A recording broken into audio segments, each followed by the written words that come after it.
Welcome to this course on self-regulation. In this first lesson, we will explore what is meant by self-regulation. We will start with a short video as a way to examine what is meant by the term self-regulation.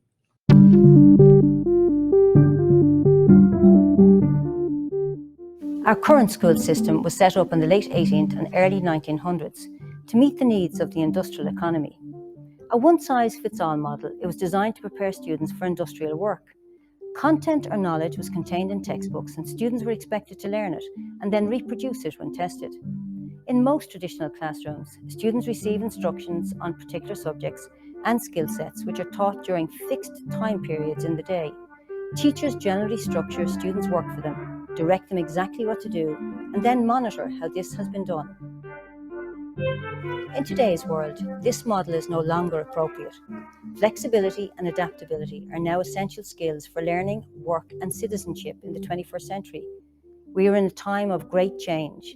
The rapid pace of technological change has forced us all to adapt quickly to new ways of communicating, learning, working, and living. We change jobs and careers more frequently, and entirely new kinds of work are arising from innovations in many fields. Today's students must prepare for the reality of the 21st century life and work in which they can take responsibility for their lives, their work, and their ongoing learning. It requires individuals to monitor their own work and to incorporate feedback to develop and improve. Offering each student the appropriate level of freedom to exercise self-direction and initiative is an ongoing universal challenge for both parents and teachers. To create opportunities for students to learn effectively, develop deeper level of initiative and self-direction skills, educators must work with students, guiding and empowering them in ways that help them take increasing responsibility for their own learning, both as individuals and in groups. In turn, this supports students' abilities to live and work in 21st century society, where people are expected to work with minimal supervision, design their own work products, and incorporate feedback to improve the quality of those products.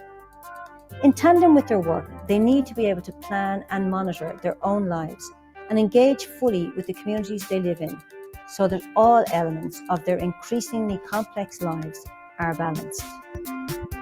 We as educators can play a key role in ensuring that our students develop self-regulation skills by designing appropriate learning tasks. Students should have the opportunity to engage in learning tasks that are meaningful to them and that take place over an extended period of time. Clear learning goals and success criteria need to be developed so that students can plan and monitor their own work. Self-regulation skills can then be fostered as students work in groups and take responsibility for deciding how, when, and where the work will be completed. It is equally important that students receive feedback that is supportive of their progress and that they have the opportunity to act on that feedback to improve their work before it is finalised. While feedback can be provided by teachers and/or peers, the key is to provide effective feedback that goes beyond simple praise or comments such as "good job" or "great work", as this does little to help the student understand what needs to be done to achieve their learning goal. By designing such learning activities, we are supporting learners to take control over their actions and to develop a strong responsibility for and commitment to their learning. In this way, we are helping them to become lifelong learners so they can continue to learn and grow throughout their lives.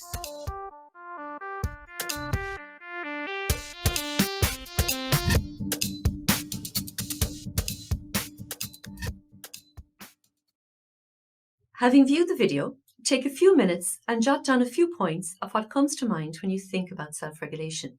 Is what you saw or heard in the video consistent with your own ideas about self-regulation? Now carry out a search online for self-regulation. What did you find? Did you learn anything new? Is there something that you hadn't thought of before?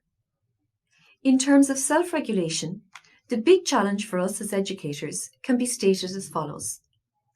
How can we provide opportunities for our students to be self-regulated thinkers and learners? These are the issues we will tease out of this course. This is so we can develop a shared understanding and a common language that we can use when describing what self-regulation is and what skills are required in order for students to take more responsibility for their own learning. Today's complex world demands self-regulated thinkers and learners who can take responsibility for their lives, their work, and their ongoing learning. It requires individuals to monitor their own work and to incorporate feedback to develop and improve their work products. In most traditional classrooms, educators structure students' work for them. Educators direct students in exactly what to do, and they monitor students' compliance. To create opportunities for students to learn effectively and monitor their own progress, educators must work with their students, guiding and empowering them in ways that help them take increasing responsibility for their own learning, both as individuals and in groups. In turn, this supports students' ability to function in a 21st century workplace, where people are expected to work with minimal supervision, planning their own work, designing their own work products, and incorporating feedback to improve the quality of those products. So what skills do you think are required to be a self-regulated learner? Take a moment and think about what it means to be able to self-regulate.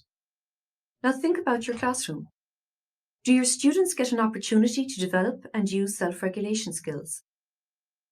Can you think of some learning activities that would help students develop the skills necessary to self-regulate? As you begin to think about this, we would encourage you to join the discussion area, where you can share your views about what skills people need to self-regulate, and also share your ideas about learning activities that would help students develop the skills necessary to self-regulate. We need to examine in greater depth what self-regulation looks like and what skills are required so that you can plan for the development of these skills. In doing this, we will develop a shared understanding and common language to describe self-regulation. If we know what we mean by self-regulation and what skills are required, we can then plan for the development of these skills. By understanding self-regulation and what we mean by it, we can then design learning activities that target the development of the skills necessary to be able to self-regulate. In the next lesson, we will examine the big ideas in self-regulation, as it is by understanding these big ideas that we can design learning activities that target the development of self-regulation skills in students.